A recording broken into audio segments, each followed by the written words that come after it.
So, here I am, back at the family home, packing up sticks.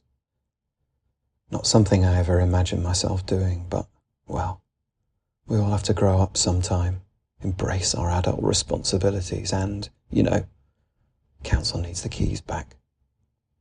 Plenty of families waiting for a 3-bedroom. They're at a premium, I understand. I found the whiskey in the pantry. Mum never drank much, but kept a few bottles in for Christmas. Brandy, port, and fortunately for me, this dusty old bottle of whiskey. A toast to her. Cheers, Mum.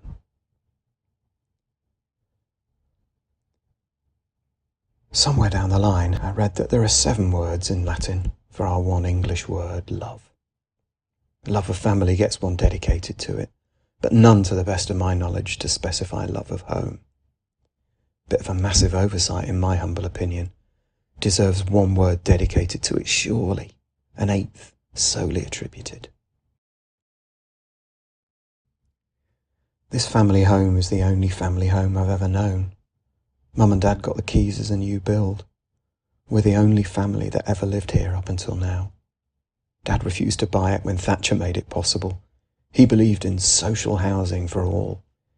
You got to respect his integrity, but it's hard to let it go. Nothing in the council's policy and procedure to facilitate family inheritance of the tenancy, despite Mum and Dad having paid for the bricks and mortar 3 times over in rent.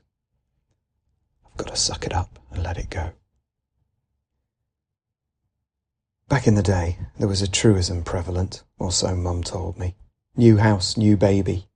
And that was never truer than with the arrival of my good self.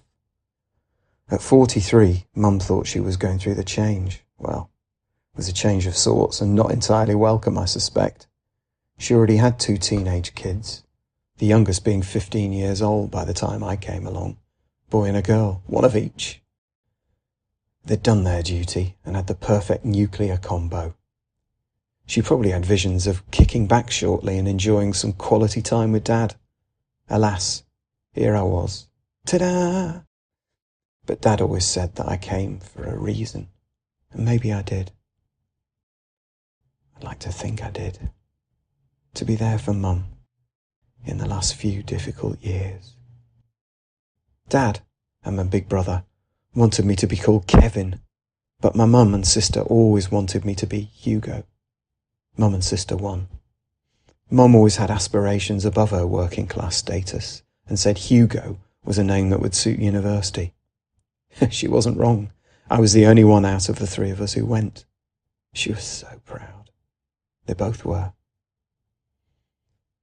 Dad passed too early and Mum was left on her own for a further 20 years. She lived in this house alone for 20 years. The last time I visited her in the hospital, she told me she'd imagined Dad in the hospital bed beside her. She asked me, "Where does all the love go?" I was surrounded by love growing up, but I don't really remember hearing it said much. That was all a bit awkward and unnecessary, but because I was lucky, it ran through everything, like a piece of fat marbling a piece of meat.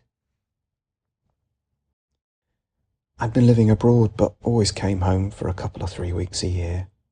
The front door key that remained a fixture on my key fob overseas settled snugly into the familiar lock each time I returned home. The smell when I opened the front door was always magical. Strange how a house has its own unique smell. The smell of home. No matter how long I was away, that familiar smell welcomed me, instantly recognisable. The hall, the stairwell that led to my back bedroom, just as I had left it. Oh. It's the last night I'll sleep in that bedroom upstairs, in my old bed with the creaking springs and the old eider-down. That bedroom where ice would freeze on the inside of the window panes in winter, and the sun would bake the room in summer. It's where my teenage brother would scare me awake with tales of bogeymen in the night. He was married at 23. I finally got a bedroom to myself, aged 8.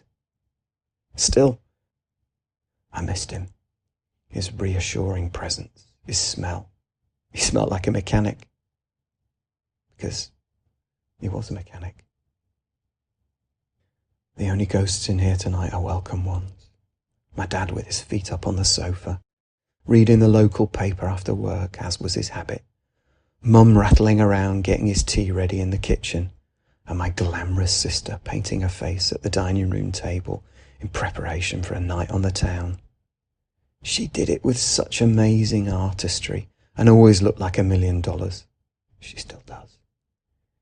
You can't see them, but they're all here, woven into the very fabric.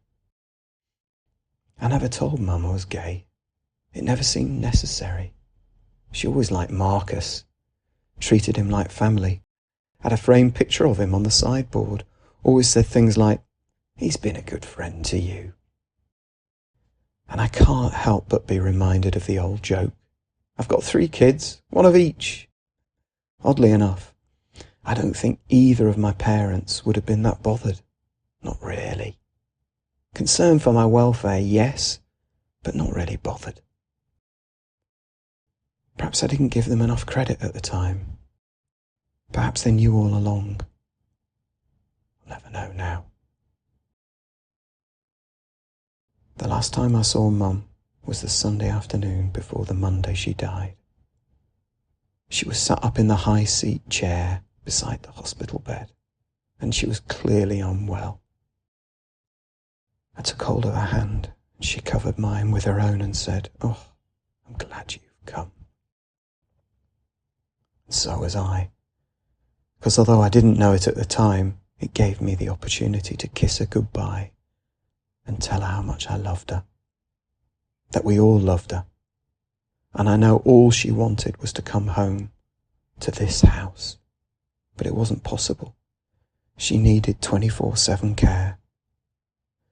With the best will in the world, it wasn't doable. But I have to wonder if it wasn't the final blow. I know she was ill, and the thought of her not coming back here, was that the end? Can one die of a broken heart for the home they can never return to? I hope this house gets the new family it deserves.